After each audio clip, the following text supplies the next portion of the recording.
The manga begins in a church, a young man kneeling in front of the priest. His name is Elma Edvin, and the 15-year-old scion of the prestigious Edvin household stands before the altar during the divine blessing ceremony. The air crackled with anticipation as the priests chanted ancient incantations.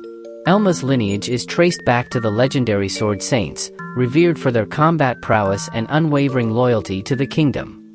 But fate had other plans. As the ceremony climaxed, Elma's class manifested, a class that would alter his destiny forever. The murmurs spread like wildfire among the nobles. A heavy knight? They scoffed, their disdain palpable. The heavy knight class was considered defective, a mockery of the revered sword saints. Elma's father, Lord Edvin, clenched his fists. His son, the next head of the household, had been dealt a cruel hand. The heavy knight class boasted unbalanced stats and seemingly useless skills. It was whispered that only cowards and indolent souls chose this path. His father, having the only expectations of a sword saint, didn't hold his anger back. At that moment Elma realized that his memory got mixed up with his previous life. In this world, well-respected and easily acquirable classes are held in high esteem. This is because the assessment and evaluation of the class's real potential have not progressed. The classes that are specialized and yield results over time are not highly regarded. His father grabbed his hand forcefully, commanding him to show his status card. Unfortunately for him, the priest's earlier mention, even the mere sight of it, stirred anger within him. "I have no concern for such things," slapping his son indignantly, making him look like a disappointment to the rest of the noble houses. Elma's father was glad the ceremony was conducted privately. If he had made Elma ceremonized publicly, he would have made the Edvin household lose face. Suddenly a young girl walks in, making the rest of the nobles pave the way for her. She went on to say that she also was supposed to have her divine blessing ceremony today as well, asking if it is fine to do it now. The father allowed her to carry on, for he was disappointed by his son's class. The girl's name is Maris. She is the daughter of the branch family of the Edvin household. When both Elma and Maris were children, they occasionally played together. For the past 5 years Elma has only seen her from a distance and they barely spoke to each other. The priest was reluctant to begin her baptism, but Elma's father looked at the priest with raw anger shooting through him. The priest hurriedly began the baptism, not wishing to anger the lord of Edvin's household some more.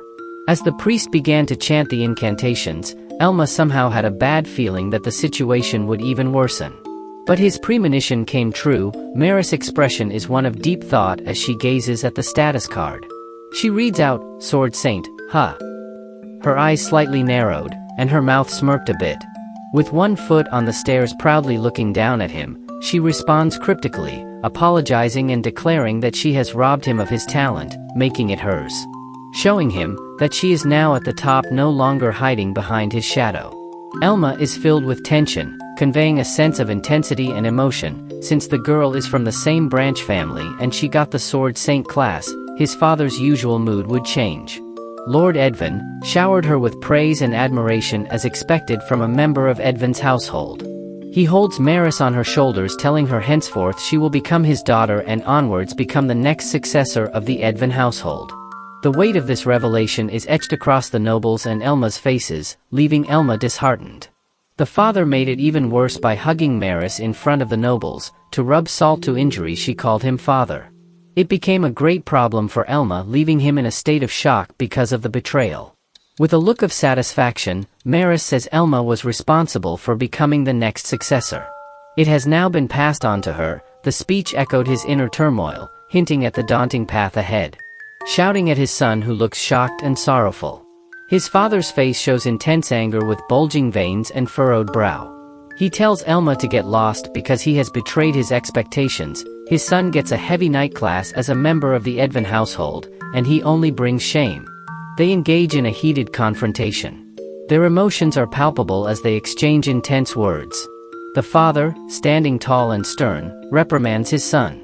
Elma tried to convince his father that leaving was too much, tried to show him that the heavy knight is a strong class, and he'd make sure the Edvin household doesn't lose face. The father, as stubborn as he may be, replied, "Shut your mouth. Do you know what I did just now was unfair? No. That's just how fucked up you've become. Don't let your face ever face me again. And if you use the Edvin family name outside, I'll cut your head off that time." "Let's go, Maris," he said as they walked away from Elma. The grand mansion's imposing doors swung shut, echoing the finality of Elma's expulsion. His father, cold and unyielding, had cast his son out without a second thought. His disdainful gaze bore into Elma's very soul as if he were nothing more than a mere inconvenience. The luxury that once surrounded Elma now felt like a cruel illusion, shattered by his callous rejection. Elma stood there, a fallen noble, stripped of privilege and dignity, left to ponder the bitter taste of derision that lingered in the air.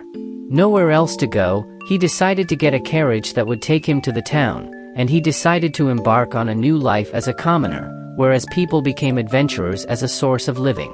Elma still reminisces events, saying that bastard of a father, what a heartless thing to do.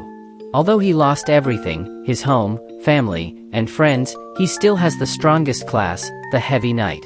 Compared to the game setting, the world's history and topography are completely different. Even the name of the city Rondam is different.